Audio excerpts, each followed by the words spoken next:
Bienvenue dans Découvre mon histoire, le podcast du Centre régional pour l'intégration des personnes étrangères ou d'origine étrangère de Liège, le CRIPEL. Pour cette 4e saison, menée en partenariat avec la SBL NEMA de la Cité Miroir, reconnue comme centre pluridisciplinaire de la transmission de la mémoire, nous avons été à la rencontre de 3 femmes qui ont survécu à la guerre et qui ont accepté de nous parler de leurs blessures et de leur chemin de reconstruction. Il y a une expression en anglais, c'est survival guilt, c'est-à-dire la culpabilité de survivre. T'arrives pas à vivre. Dans ce premier épisode, nous retraçons l'histoire de Sana, réfugiée palestinienne. Elle nous partage son parcours, ses souvenirs, mais aussi les chemins qu'elle emprunte aujourd'hui pour se reconstruire. Son témoignage sera suivi de l'interview d'Adélaïde Blavier, docteure en psychologie et professeure à l'Université de Liège. Ensemble, nous aborderons la question de la reconstruction de l'esprit, comment les traumatismes de guerre s'inscrivent dans le corps et la mémoire, comment ils se manifestent au quotidien et quelles ressources personnelles, relationnelles ou thérapeutiques peuvent aider à retrouver un sentiment de sécurité, d'équilibre et de confiance en la vie.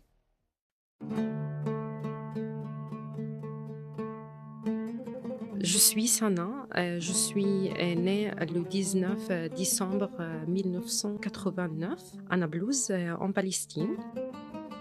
La première guerre en Palestine, c'était en 1948 et mes grands-parents, ils ont quitté Jaffa à cause de la guerre et ils ont habité à Naplouse, dans la partie de Cisjordanie, dans un camp de réfugiés. Il y a pas mal de camps de réfugiés dans toutes les villes palestiniennes. Par exemple, à Naplouse, il y a, je crois, 4 camps de réfugiés. L'UNRWA, c'est une organisation qui aide les réfugiés. Cette organisation, elles ont loué ce territoire de la ville de Naplouse pour les réfugiés qui viennent des villes palestiniennes. Et ma famille, ils sont toujours là. Et c'était seulement des tentes, après des maisons simples. Mais au fur et à mesure, on a développé un petit peu la maison. C'est à nous de mettre l'argent pour développer la maison. Si, par exemple, vous entrez dans le camp de réfugiés, vous pouvez trouver des maisons qui sont vraiment chic, vraiment jolies. Mais à l'intérieur, il y a pas mal de maisons qui sont vraiment simples. Donc, ça dépend du budget personnel. Et par exemple, la maison de ma famille, c'est des maisons de 3 étages, mais on partage le même mur avec notre voisin. Il y a plusieurs maisons à côté. Il n'y a pas une place pour jouer. Les rues dans le camp, c'est très serré. Par exemple, on va acheter de nouvelles choses pour la maison. Parfois, c'est difficile d'essayer d'entrer le canapé, même d'entrer les meubles. Et la porte, par exemple, c'est très petit. On essaye de changer, mais ça prend du temps. J'ai vécu toute ma vie là avec mes parents et j'ai 4 frères. J'ai un frère qui travaille dans les statistiques dans une association qui est affiliée à la gouvernement. J'ai un frère qui travaille dans le marché de fruits et légumes. Et le 3e frère, il travaille comme cuisinier. Il est chef. J'ai un frère aussi mort. Il est mort depuis quelques années. Mon père, il est mort lorsque j'étais à l'université, en 2008. Et ma mère, elle est morte avant que je suis arrivée ici, en janvier 2023. Moi, je suis arrivée en février, donc c'est très récent pour moi. Et les deux, ils ont eu le cancer. L'UNRWA, il a ouvert les écoles pour les réfugiés qui habitent là. On a le droit d'étudier à cette école jusqu'à 15 ans. Et avec la carte de réfugié, on peut avoir un service médical, les médicaments gratuits. On entre à l'école dans les maternelles normales, après le primaire. jusqu'à 15 ans, 14 ans. Après, il y a le lycée, il n'y a pas un lycée dans le camp. Et du coup, il y a le lycée dans la ville. Et soit vous choisissez la branche scientifique, soit la branche littérature. Ça dépend. Il y a plusieurs branches. Moi, j'ai choisi la branche de littérature. Le lycée, c'est pendant 3 ans. Après le lycée, j'ai entré à l'université, toujours dans la ville. J'ai fait une licence de langue et civilisation française. La licence en Palestine, c'est 4 ans. Et j'ai travaillé un petit peu après la licence comme traductrice. J'ai traduit français, arabe, arabe, français, anglais, arabe, arabe, anglais. Parce que, en fait, en Palestine, la deuxième langue qu'on apprend dans l'école, dès le départ, c'est l'anglais. Après, j'ai eu une bourse du gouvernement français. J'ai quitté la Palestine. J'ai fait un master de communication en France pendant 12 ans, à côté de Paris. Je pensais que je vais rester à Paris, mais c'était difficile de rester toute seule, loin de la famille.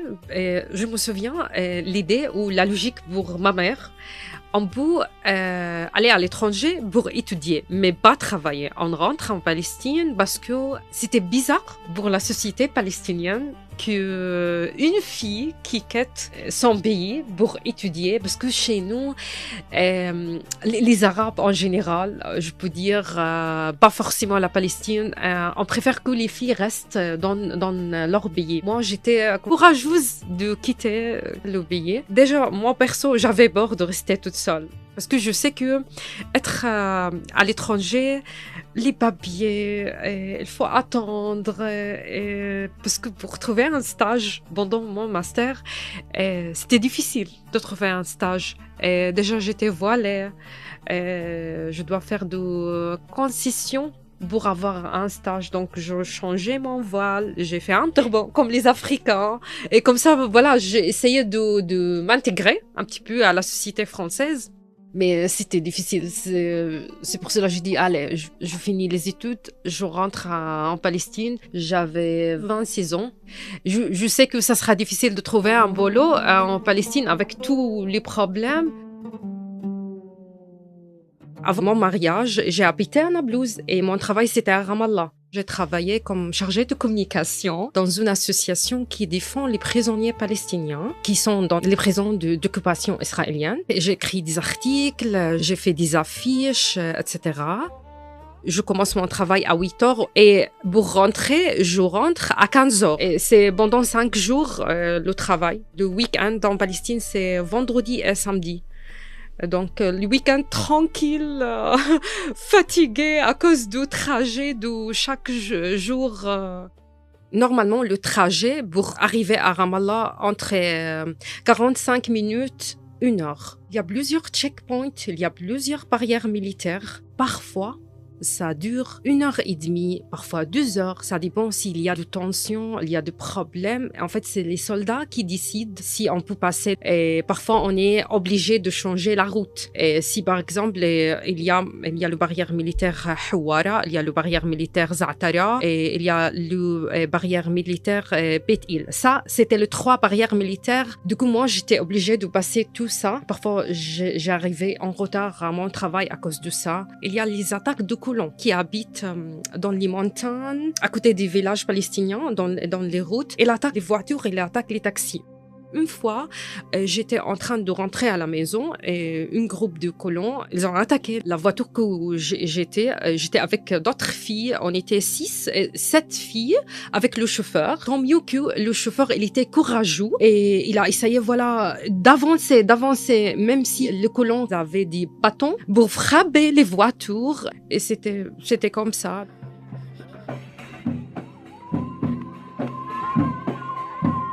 Je me suis mariée. Mon mari, il vient d'un camp de réfugiés, mais à côté de Tulkarem.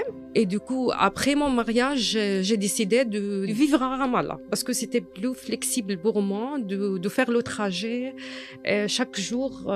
Mais pour visiter ma famille, c'était comme ça le cas. Donc, je dois faire le trajet chaque semaine. Et à ce moment-là, avant de partir, pendant la période de Corona, et c'était pire aussi. Ça a rajouté un autre problème pour nous. Mon mari, il a la nationalité belge parce qu'avant, il a vécu 15 ans dans la région flamande.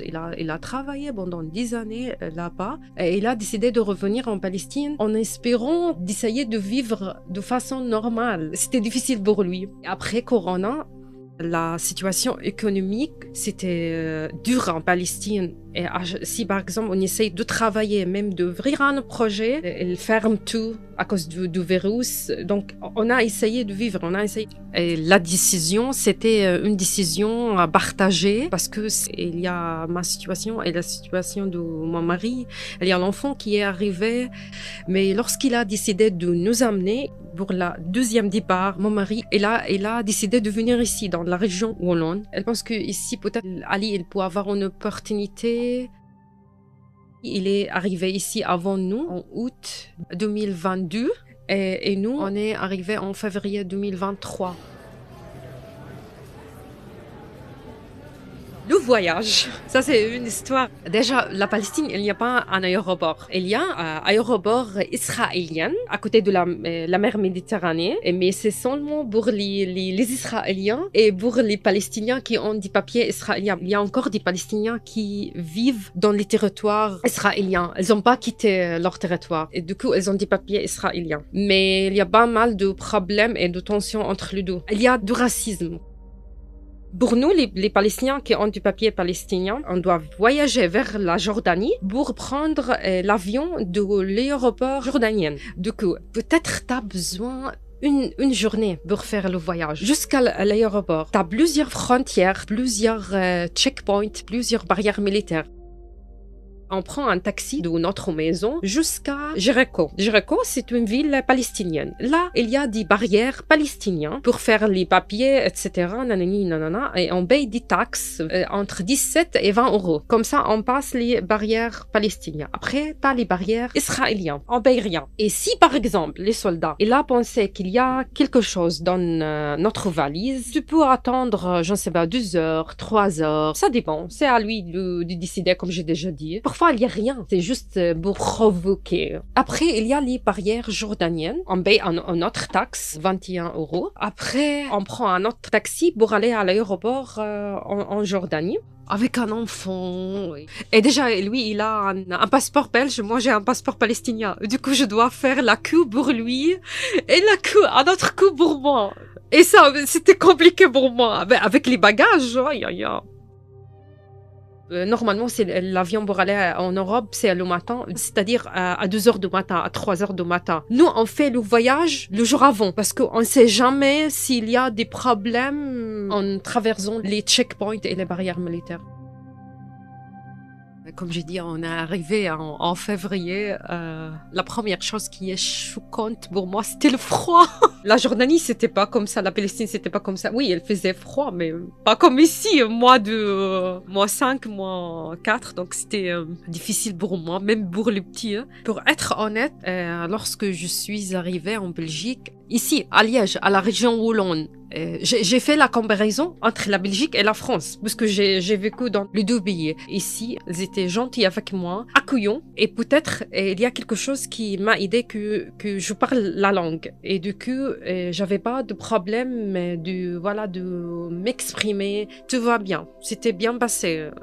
Dès le départ, ça va aller, même pour les papiers, pour la carte de séjour, c'était bien passé. Et j'avais peur que, je vais avoir des problèmes au niveau du papier, au niveau de s'adapter.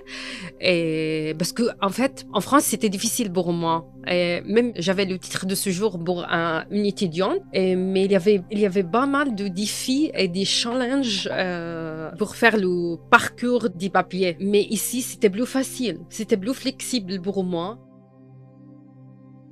Et j'ai remarqué quelque chose qui est franchement adorable ici, à Liège. Je me souviens le premier jour, on est arrivé vers 2 heures, 3 heures le matin à notre appartement. Le lendemain, on est allé avec mon mari au supermarché. À chaque fois, les habitants, lorsqu'on marche dans la rue, si t'as un enfant avec toi, tout le monde parle avec l'enfant, surtout les vieilles dames. Et j'ai remarqué aussi, il y a pas mal de communautés musulmanes. J'ai vu partout des gens qui mettent du voile comme moi. Je suis pas bizarre, je suis pas étrangère. Parce qu'en France, c'était pas comme ça. Pendant que j'étais étudiante, j'étais obligée de changer ma façon de mettre le voile. Ils n'ont pas accepté que voilà, je mets le voile comme il faut. Mais ici, non, ça va, tout va bien. Lorsque j'étais dans mon pays, si par exemple j'ai un problème à la maison ou j'ai un problème avec le petit, je passe un coup de téléphone, je peux aller chez ma mère pour raconter, il y a mes frères, il y a mes cousines, mes cousins, mais là je suis toute seule. T'as pas la famille ici. T'es responsable d'une maison, d'un enfant, d'un mari, et c'est à toi je peux pas dire contrôler, mais d'être forte quand même pour s'adapter. Si j'ai un problème, par exemple, je peux parler avec mon mari, mais parfois tu peux pas exprimer ce qu'il y a dedans. Et du coup, tu dois chercher un autre moyen pour vivre, pour respirer. Du coup, maintenant j'ai mon moyen. J'écris parfois qu'est-ce que j'ai dedans.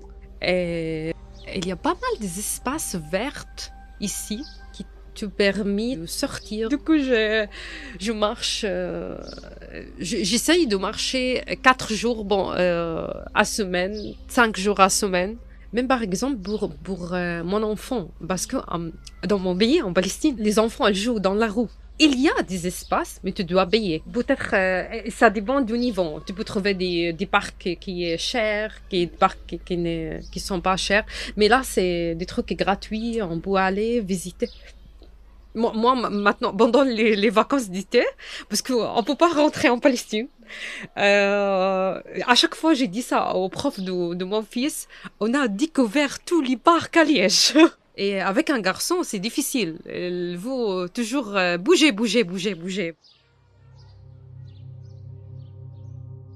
Ici en Belgique, j'ai remarqué il y a pas mal des familles qui viennent aussi de Gaza. C'est la majorité, parce qu'en fait, il y a 2 parties. Il y a Gaza, il y a la Cisjordanie, mais la majorité, ils viennent de Gaza. Mais je connais pas beaucoup de monde. Je sens une seule famille à côté de chez moi.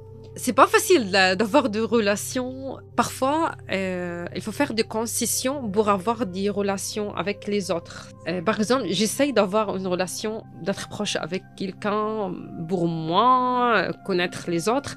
Mais parfois, sa façon de vie, ça correspond pas avec ma façon de vie. Par exemple, j'ai rencontré pas mal de nationalités, des Marocains, des Égyptiens, des autres Palestiniens, mais on n'a pas les mêmes mentalités. Par exemple, pour les enfants, c'est facile parce que c'est spontané. Mon fils, il est dans une école communale, donc il a une copine qui vient du Togo, une copine qui vient déjà notre voisine de Kosovo, et des copines belges, Serbie, tout le monde, marocain, tatati. Ici, elle connaît tout le monde. C'est une société de partout, et déjà ça c'est une chance pour lui. Pas comme la Palestine, parce que la Palestine, il y a que les Palestiniens. Elle connaît que le visage, même les traits. On a les mêmes traits. Maintenant, Ali, elle connaît qu'il y a quelqu'un qui vient de l'Afrique, quelqu'un qui vient, nanana. Et pour eux, c'est facile. Pour nous, c'est compliqué. Mon fils, il est belge, mais il est réfugié palestinien. Parce qu'on a toujours la carte qui montre que voilà, moi je suis réfugié, mon mari il est réfugié, et du coup il est palestinien.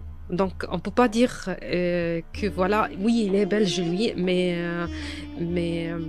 elle doit savoir qu'est-ce qui se passe dans son pays quand même. Elle doit garder son identité. Il y a des familles palestiniennes qui ne montrent pas leurs enfants qu'est-ce qui se passe en Palestine, mais on ne sait jamais si elle a eu la chance de rentrer en Palestine, qu'il soit étranger dans son pays. Du coup, on avait un accord entre moi et mon mari dès Ali, commencer l'école, l'arabe à la maison, le français à l'extérieur. Ali elle comprend l'arabe, très bien, très bien, très bien. Donc, elle comprend tout. Elle pose les questions. Donc, je ne peux pas le séparer de qu'est-ce qui se passe en Palestine. Et maintenant, à chaque fois, elle connaît que, voilà, ils sont méchants, les soldats. Et à chaque fois, elle dit, moi, je vais rentrer en Palestine. On va résister. On va faire quelque chose.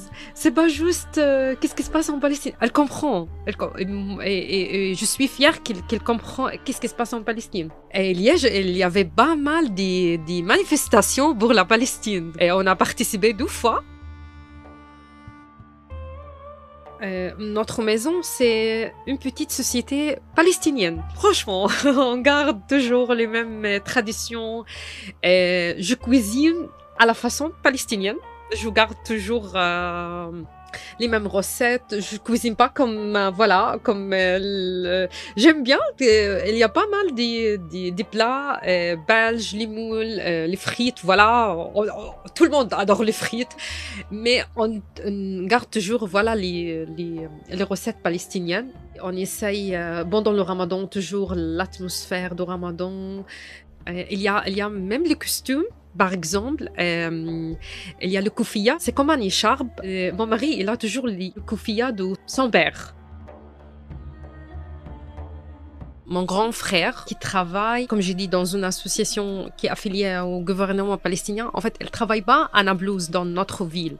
Elle travaille à Ramallah. Peut-être maintenant, elle passe pour arriver à son travail.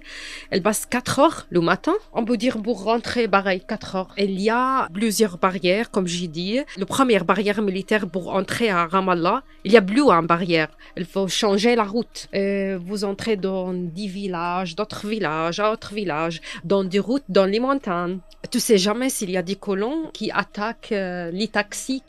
Il y a aussi un autre problème. Les soldats, tu sais jamais quand ils pénètrent les maisons.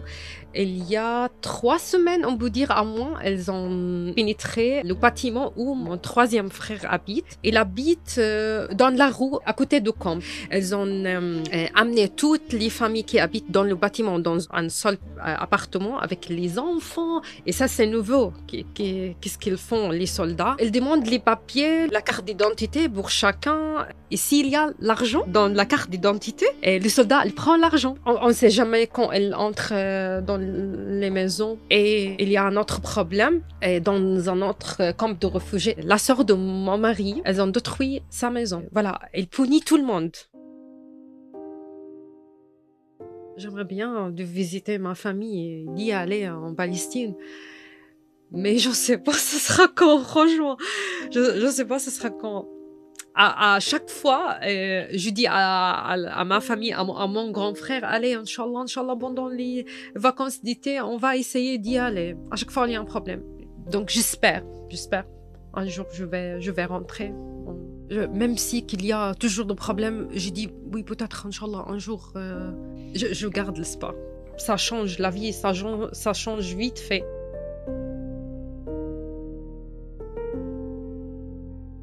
J'ai respecté la société belge, comment ils ont essayé de sortir en manifestation pour nous, pour la Palestine, parce que dans un autre pays, même des pays arabes, il n'y avait rien, même si que c'était des gestes simples, mais ça aide quand même.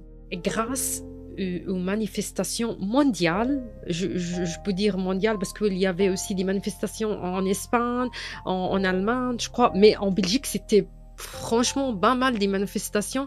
Maintenant, le monde, il sait qu'il y a un problème. Il y a franchement un problème.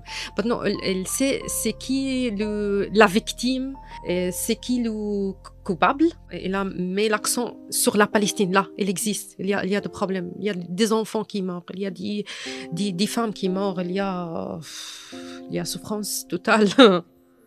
Il y a aussi les prisonniers, qui sont des milliers, des centaines des enfants aussi dans les prisons. Il y a une expression en anglais, c'est survival guilt, c'est-à-dire la culpabilité de survivre.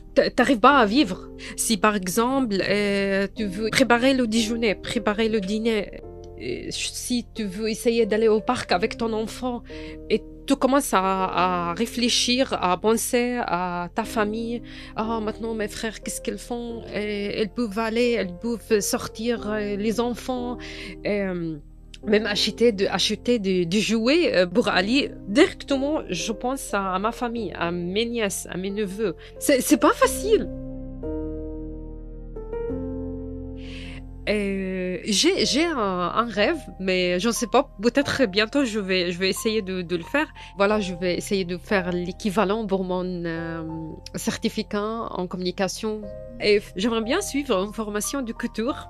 Un autre projet à côté de communication. Comme ça, par exemple, je profite, je fais le marketing pour mes produits personnels un jour. Par exemple, des petits sacs de tissu avec des symboles peut-être palestiniens. Ce sera mon projet personnel. Je vais continuer à m'adapter dans la société belge et vivre. Parce que oui, le problème, il est toujours en Palestine. L'attention, il est toujours en Palestine, mais tu es un être humain à la fin. Tu as besoin de vivre, de faire tout comme les personnes normales. Et comme j'ai dit, oui, essayer d'intégrer, mais quand même garder l'identité palestinienne. Et en même temps, permettre tes enfants de vivre en Belgique. Ça va aller.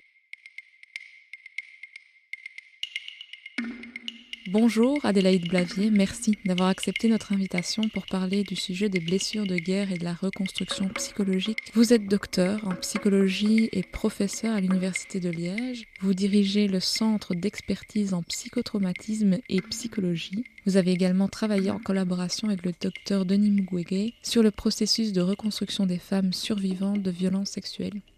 Pouvez-vous dans un premier temps nous en dire un peu plus sur vous et votre parcours ? Alors, moi, je suis diplômée en psychologie. Au départ, j'ai fait la neuropsychologie, la psychologie clinique.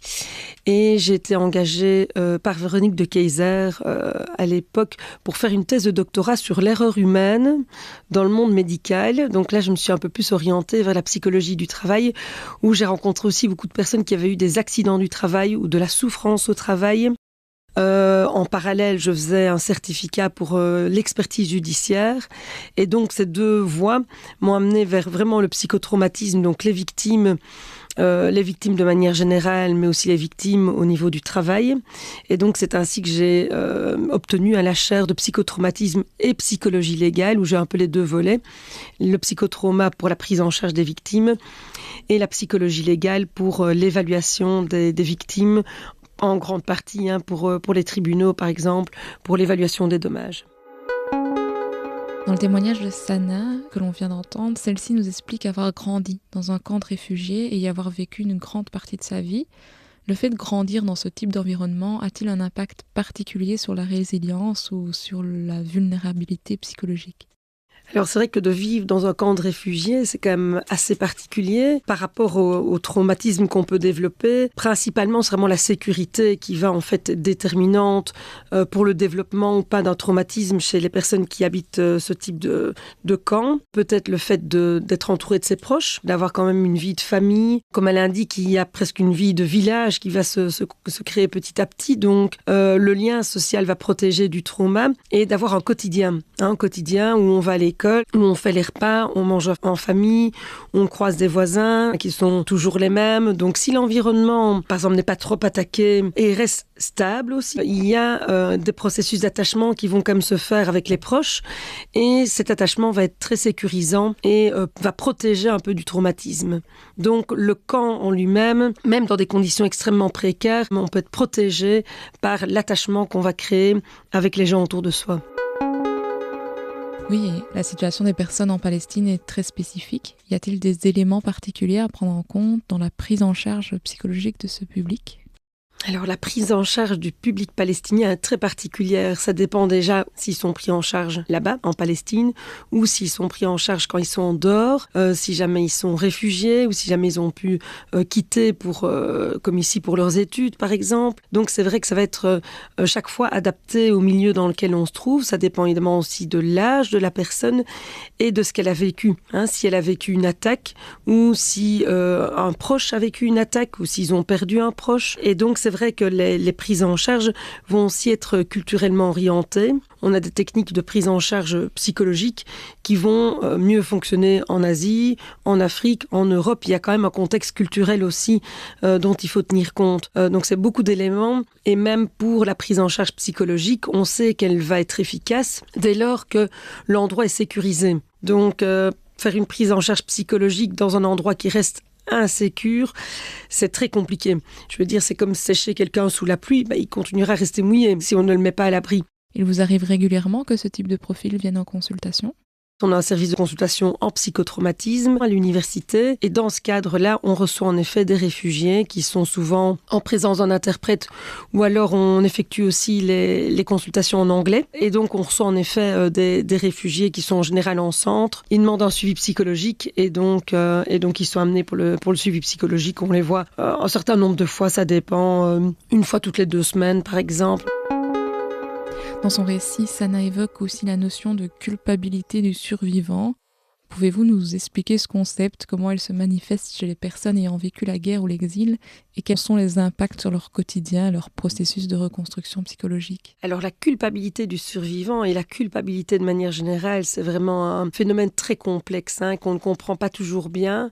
Quand quelqu'un culpabilise, souvent les gens autour lui disent « mais non, tu as fait tout ce que tu pouvais ». Mais malgré tout, la personne ne peut pas s'empêcher de culpabiliser. Et donc la culpabilité du survivant, c'est vraiment cette question de se dire d'abord pourquoi moi, ou pourquoi ma famille, ou pourquoi nous, et de chercher un sens en fait. C'est une certaine manière de reprendre le contrôle sur une situation qui nous échappe. Et donc avec cette culpabilité, la personne a comme l'impression qu'elle peut jouer un rôle, qu'elle pourrait avoir un effet. Évidemment, reprendre le contrôle de ce qui se passe en Palestine, c'est pas possible. Mais ce sont vraiment des tentatives parce que quand une personne a vécu un événement traumatisant, c'est souvent un événement qu'elle n'a pas pu contrôler, elle était impuissante. Et donc on va en effet avoir les survivants d'une attaque terroriste ou les survivants d'une famille qui vont rentrer dans cette culpabilité. C'est aussi une manière de garder le lien.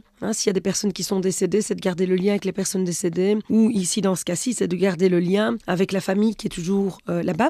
Alors, il y a d'autres manières de garder le lien, évidemment. Donc, c'est ce qu'on peut travailler en psychologie, de ne plus avoir cette culpabilité, mais de se dire que le lien, on l'a, mais on peut le travailler d'une autre manière, le ressentir d'une autre manière. Cette culpabilité nous aide aussi à penser que nos proches sont toujours là, qu'on peut toujours les aider. Mais évidemment, ça a des effets pervers et négatifs. Et donc, il faut travailler cette culpabilité. D'abord, il faut que la personne l'accepte et puis qu'elle puisse dépasser la culpabilité.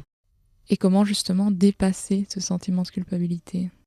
Alors, ça dépend, parce que c'est vraiment du cas par cas. De un, ça prend beaucoup de temps. En fait, on aide la personne à trouver un autre sens à ce qui se passe, à trouver un autre positionnement aussi quand elle est loin, ou il y a des personnes qui le culpabilisent pour leur enfant qui est là à côté d'eux ou d'elle. Donc là aussi, on va travailler le lien autrement. En fait, c'est vraiment une manière de retravailler le lien à l'événement, mais le lien aussi aux proches. Parfois des proches qui sont décédés aussi. Donc là, c'est encore différent. Et c'est retrouver un sens pour la personne. Et donc ça, c'est très individuel, évidemment, parce que le sens sera différent d'une personne à l'autre. Donc on ne va pas imposer quelque chose, on va chercher avec la personne comment elle peut vivre ce lien autrement. Parfois, ça prend 2-3 mois, parfois, ça prend 2 ans. Donc c'est vraiment très variable d'une personne à l'autre, du type d'événement, si la personne a d'autres problèmes aussi. Tout ça s'accumule évidemment. Mais c'est ce qu'on a retrouvé avec les victimes des attentats. Cette culpabilité du survivant était énorme, évidemment. Donc, toutes les personnes qui ont survécu aux attentats vont culpabiliser, même s'ils ne connaissaient pas du tout des personnes sont décédées ou blessées. Elles sont dans cette culpabilité. Quel sentiment ou comportement typique peut-on observer chez une personne confrontée à ce type de culpabilité ? Cette culpabilité du survivant, elle va générer toute une série de réactions émotionnelles, de comportements, de pensées aussi, qui peuvent être obsédantes, donc qui vont être très fatigantes pour la personne qui a cette culpabilité du survivant, mais ça va être aussi souvent épuisant pour l'entourage. Et donc c'est compliqué parce que parfois ça va les isoler, parce qu'à un moment l'entourage n'en peut plus de répéter qu'on n'y est pour rien. Et donc les personnes qui ont cette culpabilité du survivant vont développer en fait parfois des réactions totalement, souvent extrêmes, mais qui peuvent être totalement contradictoires. Donc, certaines personnes vont essayer d'éviter, donc elles ne vont plus rien lire, plus rien écouter sur ce type de situation, d'événement. Elles vont couper les contacts avec les gens pour éviter cette culpabilité.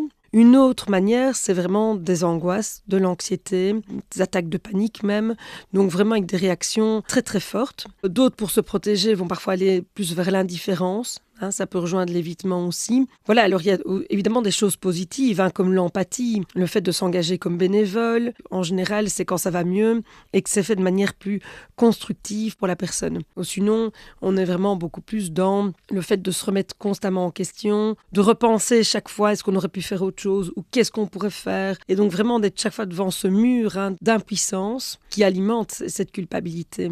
Et alors, de la transmission de cette culpabilité, on peut voir que dans certaines populations, on a vraiment cette culpabilité du survivant qui se transmet de génération en génération.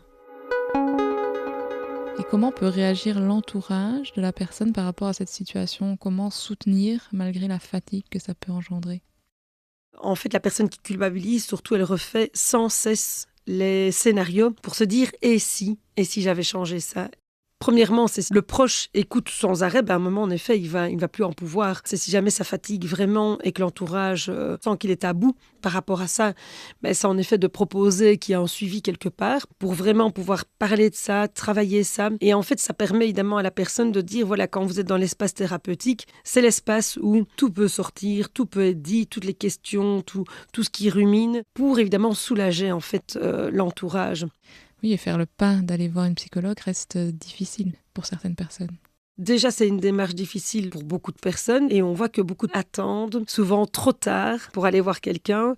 Et puis, il y a aussi la composante culturelle. C'est vrai que quand on est dans un pays qui n'est pas le nôtre, c'est déjà beaucoup plus compliqué d'aller se confier, d'aller voir des professionnels dont on ne sait pas très bien ce qu'ils vont penser de ce qu'on pense ou de ce qu'on dit. Mais alors, dans ces cas-là, ça la complique encore plus. Et c'est vrai qu'alors, on peut avoir des symptômes qui deviennent de plus en plus importants. Et donc, on y va quand vraiment l'entourage pousse la personne à y aller ou quand la souffrance est vraiment trop importante, quoi. Quelles stratégies, justement, ou soutien psychologique permettent d'accompagner une personne qui se sent impuissante pour lui permettre de se remettre en action? Alors, c'est intéressant de dire la remise en action. En psychologie, c'est vraiment réactiver la personne sur le plan aussi comportemental, mais aussi des pensées, des idées, des croyances.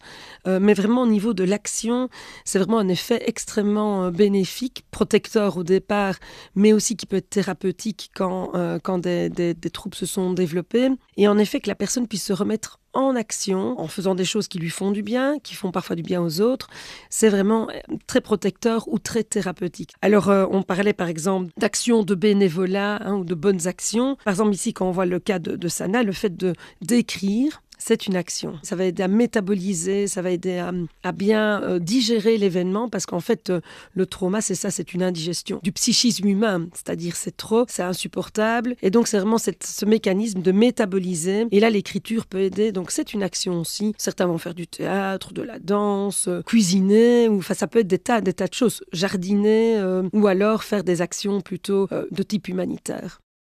Sana dit participer notamment à des manifestations pour la Palestine.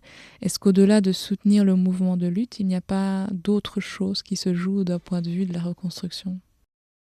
Tout à fait. Et manifester est une action aussi. Bien sûr, de marcher avec d'autres personnes, de pouvoir transmettre un message, de sentir qu'on n'est pas tout seul à porter ce message. Donc, il y a la fonction aussi évidemment sociale de l'action. Quand je vous donne des exemples de cuisiner, en général, on cuisine pour d'autres personnes. Si on écrit, on écrit pour être lu.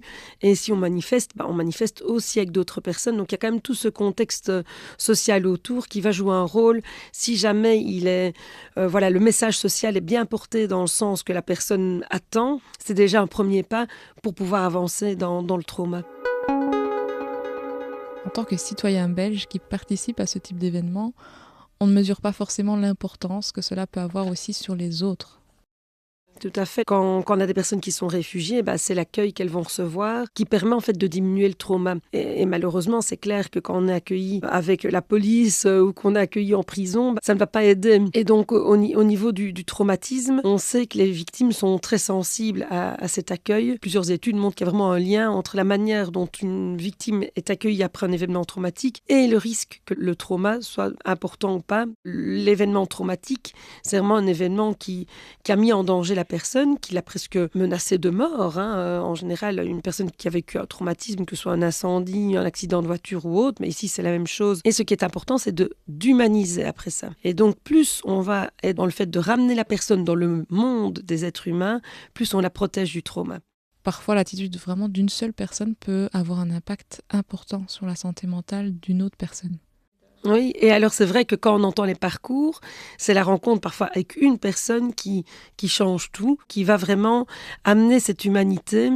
Et de nouveau, c'est très individuel. On est sensible à des choses différentes. Et donc, ça lui permet vraiment d'intégrer, de ne plus être une victime qui vit comme ça en marge de la société, un peu en décalage avec le reste des autres personnes. Dans ce cadre, toutes les personnes qui vont être en relation avec la personne exilée ont un rôle important à jouer. C'est vraiment important d'humaniser tous les intervenants, que ce soit au niveau administratif, au niveau scolaire, au niveau de la recherche d'un emploi, de la recherche d'un logement aussi. Mais dans ce qu'on montre comme facteur qui influence le trauma, un des facteurs déterminants, c'est le soutien social. Et donc, plus les personnes ont du soutien social, moins il y a de risque de développer de trauma.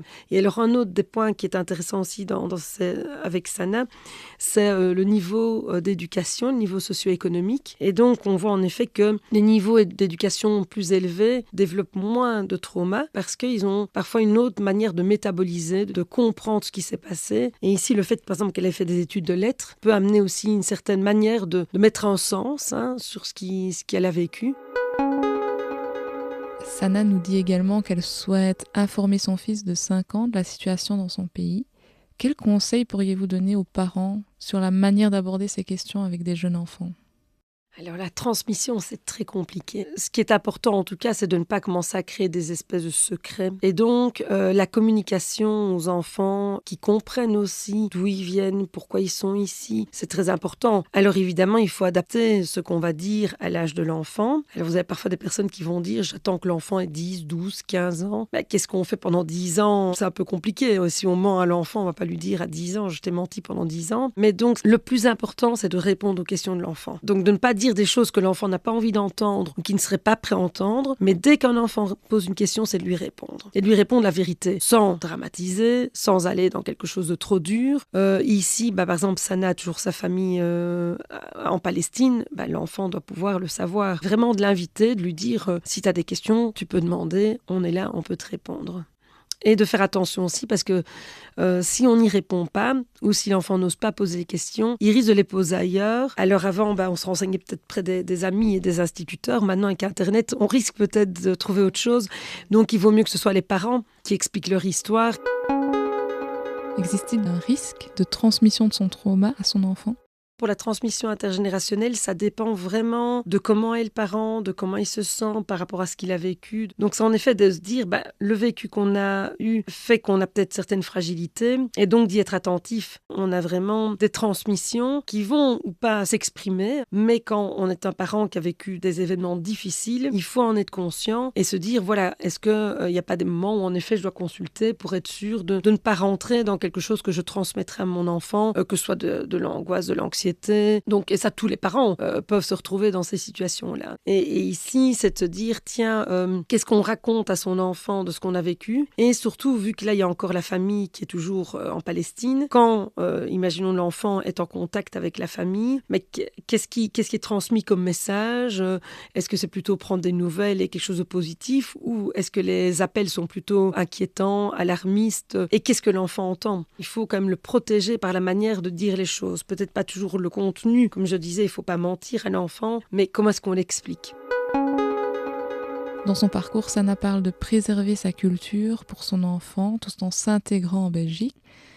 Quel rôle ce lien culturel joue-t-il dans le bien-être psychologique des parents et des enfants exilés ? L'être humain, il a vraiment besoin, comme je disais, de stabilité, de structure et aussi un peu de rite, de tradition. Voilà, un tout jeune enfant, il sait qu'il doit aller se brosser les dents, puis qu'il aura une histoire, qu'il y a le bain, qu'il y a le souper. Enfin, il y a vraiment tous des rituels qui sont très importants pour la sécurité psychique, on va dire. Et donc, les traditions en font partie, même à l'âge adulte, parce que ça nous amène dans un rythme qu'on connaît. Et puis, il y a le côté, évidemment, de ce qu'on a envie de transmettre à son enfant. Et ici, Sana, qui est en Belgique, se dit, voilà, elle n'aura pas son entourage pour transmettre tout ça. Parfois, on peut se dire, c'est les grands-parents qui vont le faire, l'oncle ou la tante. Mais ici, vu qu'elle est sans sa famille, c'est sur elle que repose toute cette transmission. Contrairement à Sana, on peut voir également que certaines personnes font le rejet complet de leur culture d'origine. Comment on explique cela ? Alors, quand on rejette complètement sa culture ou ce qu'on a vécu, quand c'est associé à beaucoup de colère, on voit parfois des changements. Une fois que la colère est apaisée, une fois que la personne est passée à autre chose, où là, elle va peut-être se reconnecter avec certains aspects. Par contre, quand c'est avec la souffrance, tant que la souffrance est là, on ne va pas se reconnecter non plus. Donc, alors après, il peut y avoir un rejet idéologique aussi. Donc se dire que je ne suis pas du tout d'accord avec ces idées-là, donc je les rejette et donc je ne veux pas vivre comme ça.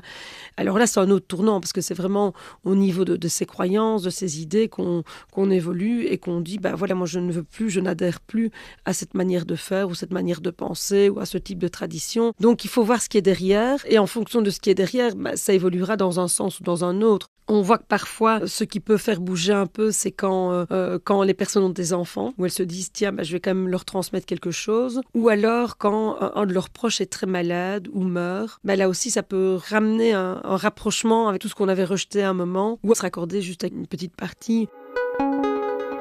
Sana exprime aussi un sentiment de solitude et l'impression que tout repose sur ses épaules. Le fait de venir en Belgique fait une coupure immédiate et radicale qui, en effet, amène Sana à ne pouvoir compter sur personne d'autre ou très peu de personnes par rapport à ce qu'elle a connu dans le camp, où là, on peut entendre qu'il y a une solidarité aussi, une vie en communauté qu'on ne retrouve pas ici. Alors heureusement maintenant, je ne sais pas comment ça n'a fait, mais avec les réseaux sociaux, on arrive un peu plus à communiquer qu'avant. Mais en effet, l'important c'est de pouvoir recréer un réseau social sur lequel on peut compter et de savoir en plus qu'elle est toujours soutenue par sa famille qui est encore dans le pays. Un aspect également important, j'imagine, dans la reconstruction et la langue. Ici, Sana a la chance de parler français. La langue, c'est quand même fondamental, en fait. Il faut savoir que quand on est quelque part où on ne peut pas s'exprimer comme on voudrait, souvent la personne ne va même pas se reconnaître. Donc vous avez par exemple des personnes qui vont plutôt être par exemple expansives dans leur langue, et dès lors qu'elles se retrouvent à parler une autre langue ou à ne pas comprendre ce qu'on dit, elles vont se rendre compte que ce n'est pas elles, ce n'est pas leur personnalité. Et donc ce sont des situations où on n'arrive pas à exprimer qui on est réellement et on n'arrive pas à exprimer sa personnalité. Et c'est extrêmement difficile à vivre. Imaginons que vous fassiez une expérience d'aller, en Angleterre avec des gens qui parlent très bien anglais. Vous êtes autour de la table et vous comprenez la moitié de ce qui est dit. À un moment, tout le monde rigole à une blague. Vous ne savez pas rigoler parce que vous ne la comprenez pas. Et vous n'osez pas prendre la parole parce que vous vous rendez bien compte que vous avez passé une très mauvaise soirée. Le problème pour les gens qui sont réfugiés, ce n'est pas une mauvaise soirée, c'est tous les jours comme ça.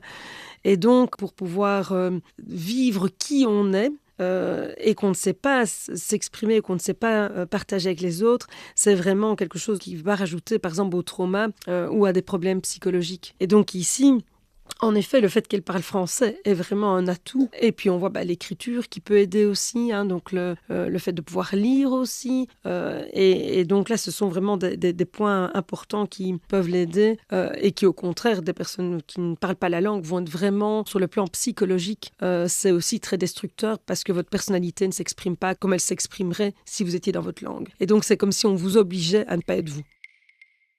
Merci Adélaïde Blavier pour cette interview et merci à vous, auditrices et auditeurs, pour votre écoute.